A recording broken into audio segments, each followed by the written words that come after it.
Every year on the Sunday after Easter, we hear the same story from the Gospel of John. The story of Thomas doubting the risen Lord. His famous words, "Unless I see the mark of the nails in his hands and put my finger in the mark of the nails and my hand in his side, I will not believe." They seem rather abrasive to me. In light of having just celebrated the hope that feels so real in Holy Week, and this story is one that has often been used to tell us what not to be. A doubter. Don't want to be that. Personally, I've always felt a little bit sorry for Thomas, that his story gets told this day, year after year, and we've given him this awful nickname, Doubting Thomas. So today for the sermon, I wrote him a letter. And I want to tell him some things that I appreciate in his story and try to change the narrative a little bit that he's been given. So here we go. Here's my letter to Thomas. Dear Thomas, I'd like to begin by apologizing for something. I don't know if you know this or not, but we've given you a nickname, Doubting Thomas. It's stuck for a long time, so long now that it's too hard to change it. So I want to recognize you for something. And this nickname, this Doubting Thomas, it does not recognize you and take into consideration all of the other moments that you had with Jesus, where you followed, where you obeyed, where you listened so faithfully. We've forgotten all that. So you weren't perfect. But who is? Thomas, perhaps we've told your story too simply. We've reduced it to a slogan. Don't doubt, just believe, as if faith were that easy. But anyone who has ever sat with feelings of doubt before knows that it's not something you can just snap out of. Don't doubt, but believe sounds a lot simpler than it actually is. Thomas, we've held up your response as a warning, when maybe it was never meant to be that way. And I wonder if we've missed the gifts of your story because we've been too caught up shaming you for the whole doubting thing. Yes, you weren't there the first time when Jesus appeared to the disciples, but this was before text messages and group chats. Maybe you just didn't know where to go. Maybe they left you off the thread. Whoops. Or maybe you stepped out for a minute to yourself. Or maybe you were actually afraid. After all, it was a rather frightening time. Your friend had just been crucified. So yes, you were late to the meeting, but you weren't too late. And that's what made all the difference. You still came back, you still found the others, you still kept trying. For me, every Easter I try to remember that the resurrection must have been a bewildering thing to witness firsthand. We can take it for granted.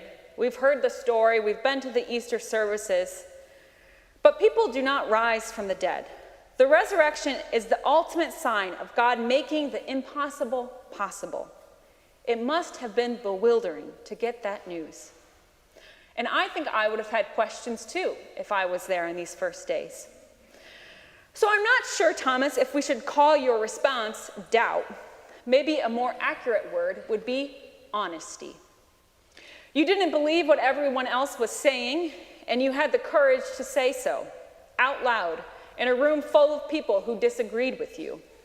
Now that takes courage. That's something to behold instead of to shame. I think that's what we would call being brave. It's not failure, shown even more so because the risen Lord, even in your doubt, still comes to you, proving that we don't have to have our beliefs all worked out before we have an experience of the resurrection, before Jesus is real to us. Sometimes experiences of the holy come before the clarity. There are many people who drift away from a life of faith, not because they reject it, but because it never quite felt real to them to begin with. It can feel like something that was just handed down, like an old coat, something we're told to do, but it's never something that we've truly encountered. And a faith like that can be hard to sustain. Not because there's something wrong with the person, but because we're made to long for something more than secondhand stories. We long for something that we can recognize as true, something that meets us in our actual lives, something that we know in our hearts. We live in a world that increasingly promises us something else entirely. A world that suggests everything can be explained, everything can be optimized, answered. In our culture, there's a growing sense that every question has a response, every mystery an explanation. Why would we spend time contemplating the holy, or sitting with uncertainty, or being awash in the glory of it all, if we no longer have a sense of mystery? That's why I find myself praying, especially for young people, that they might have moments, experiences that are just strange enough, just unexpected enough to awaken a sense of wonder and to hold on to that wonder. A child asked me recently, "Why is the sky so big?" And I thought, what a gift that question is. It's not something to solve. I could have looked it up. We could have given an explanation. But it's not like that. It's something to live into, a reminder that the world is larger and deeper and more mysterious than we can explain. A great starting point for a life of faith is wonder and genuine curiosity. Thomas, before I go, there's one more thing that we've missed in your story, and that I love: the wounds.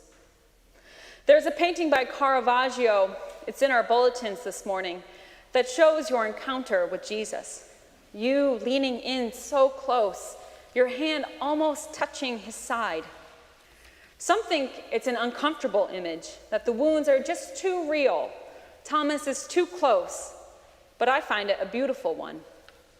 Because the risen Christ still carries his wounds, not as something to hide, not as something to be ashamed of, but as a sign that even the deepest suffering is not lost to God. How beautiful. And if that's not the story of Christian life and hope, I don't know what is. If Jesus can show his wounds and not be ashamed, then maybe so can we.